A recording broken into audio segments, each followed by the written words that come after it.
One type of double-acting mechanism used on larger propellers, like the one shown here, achieves control of blade pitch angle by means of a hydraulically actuated piston connected to a cam slot, which rotates a bevel gear.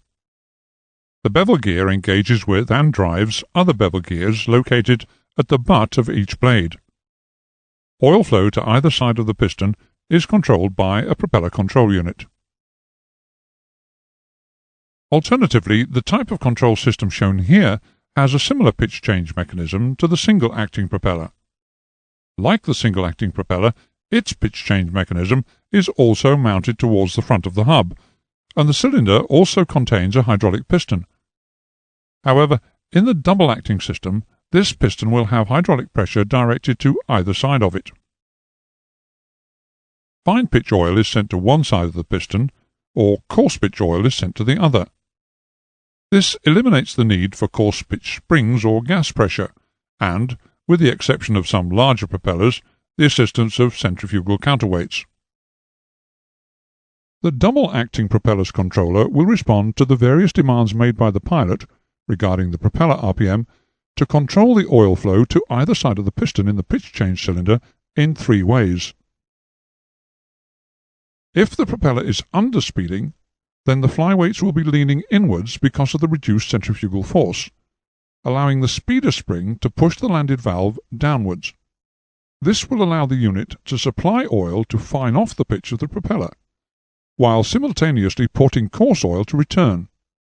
The piston will move to fine off the blades, causing an RPM increase.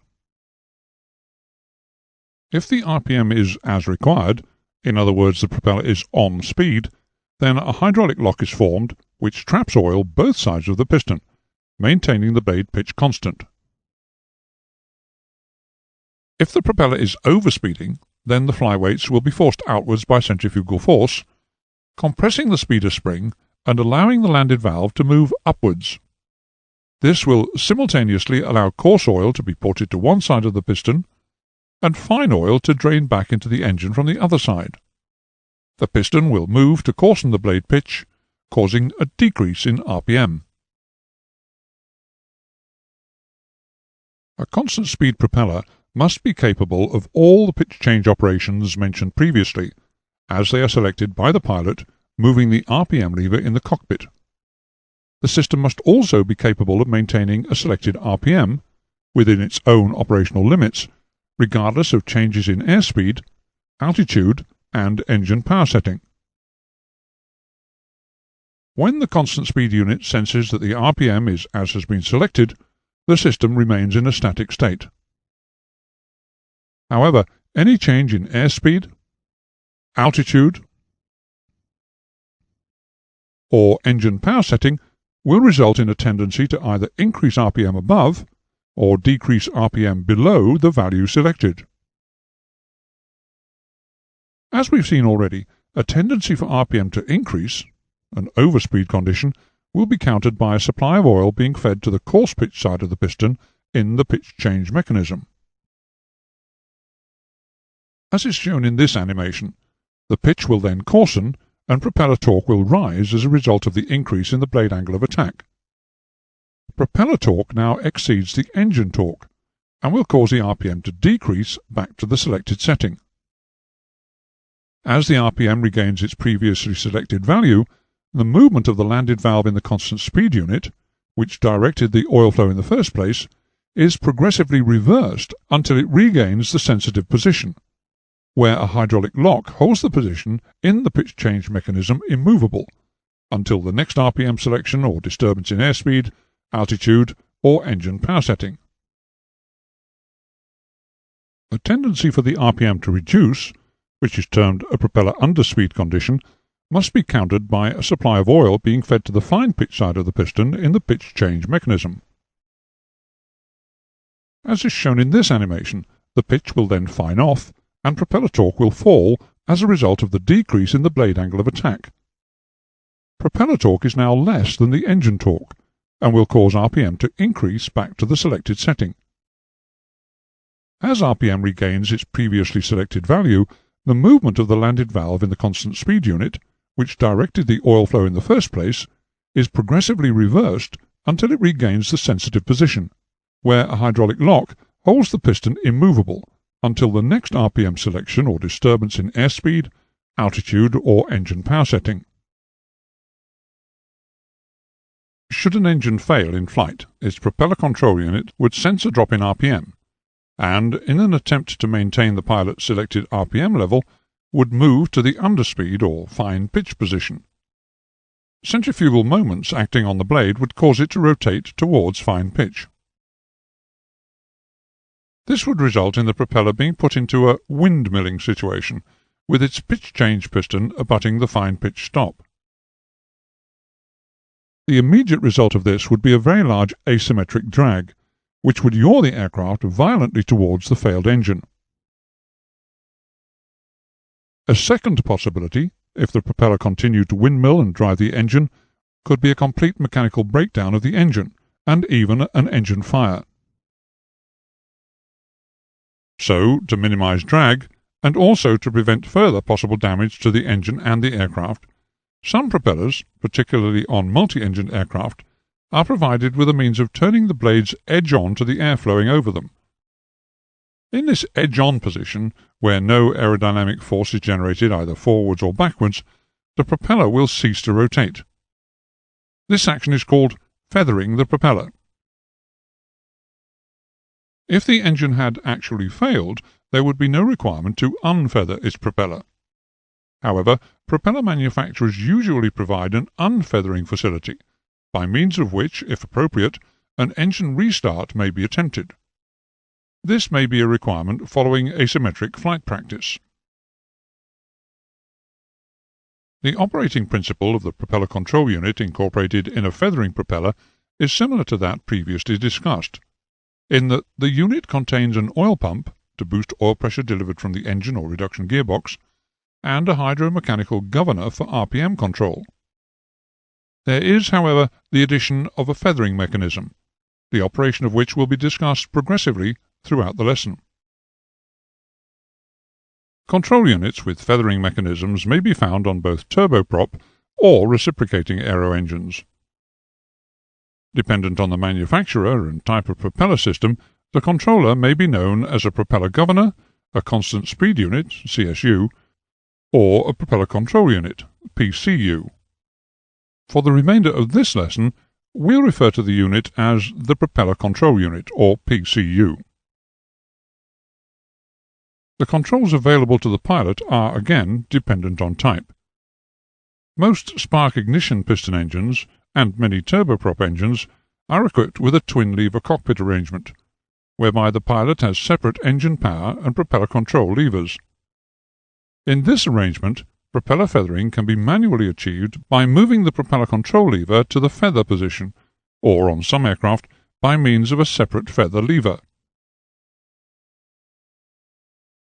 Some turboprop engines utilize a single-lever arrangement, whereby the pilot is provided with a power lever only. In this arrangement, propeller pitch, RPM, and engine fuel flow, power, are simultaneously adjusted.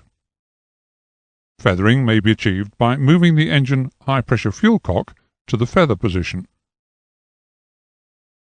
New generation reciprocating engines equipped with full authority digital engine control, or FADEC, also use a single lever arrangement, whereby the pilot selects the required power setting and the propeller pitch angle is controlled either electronically by an electronic engine control unit or by a hydromechanical control unit.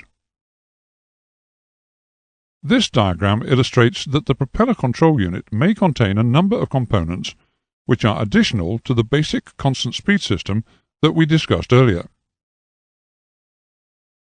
The feathering mechanism provides a means of manually lifting the landed valve to the overspeed or coarse pitch condition when the appropriate control is moved to the feather position. The actions required to feather a propeller are dependent on the type of engine and propeller combination and the type of aircraft they are installed in.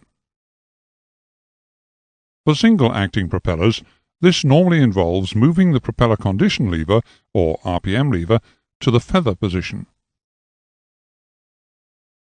Moving the appropriate lever to the feather position mechanically lifts the landed valve against the speeder spring to its highest position, thereby simulating an exaggerated overspeed condition. The landed valve will remain in this position until the feathering control is moved back to its normal position.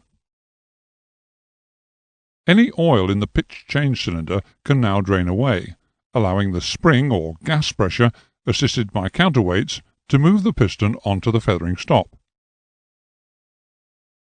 To unfeather the propeller, the speeder spring tension is released by moving the propeller control lever to a position comparable to that of the serviceable engine, which of course is running at normal operating RPM.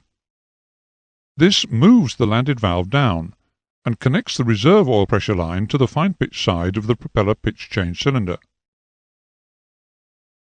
A reserve of oil pressure may be supplied by means of an accumulator, which is charged continuously during normal operation. By activating a release valve, oil pressure from the accumulator is directed to move the pitch change piston to fine pitch.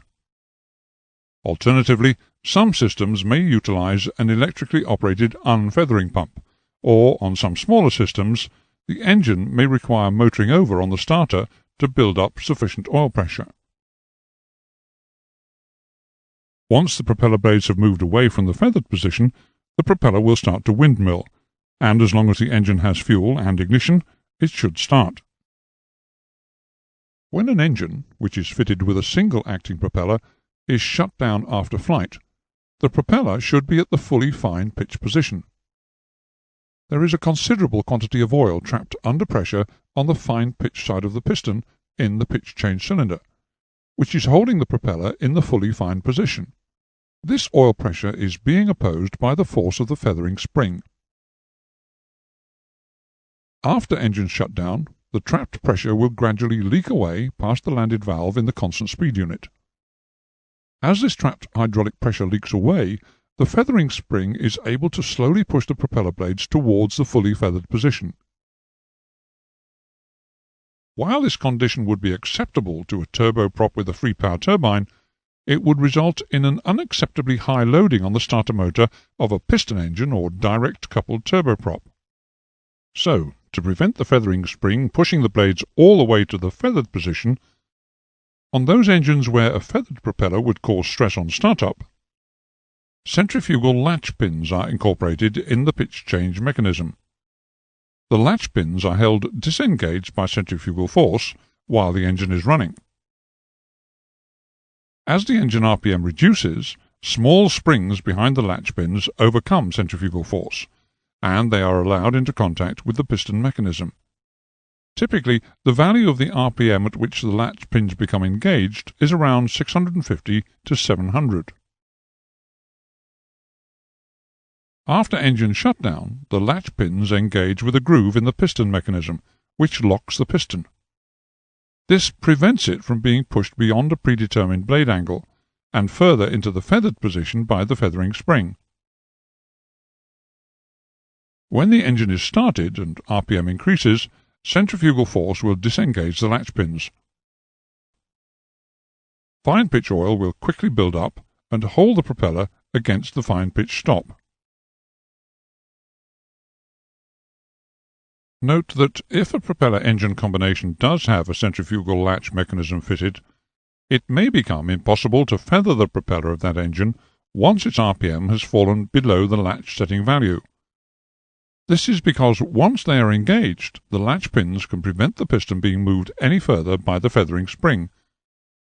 It is thus extremely important to complete the feathering drill before the RPM decays below this figure.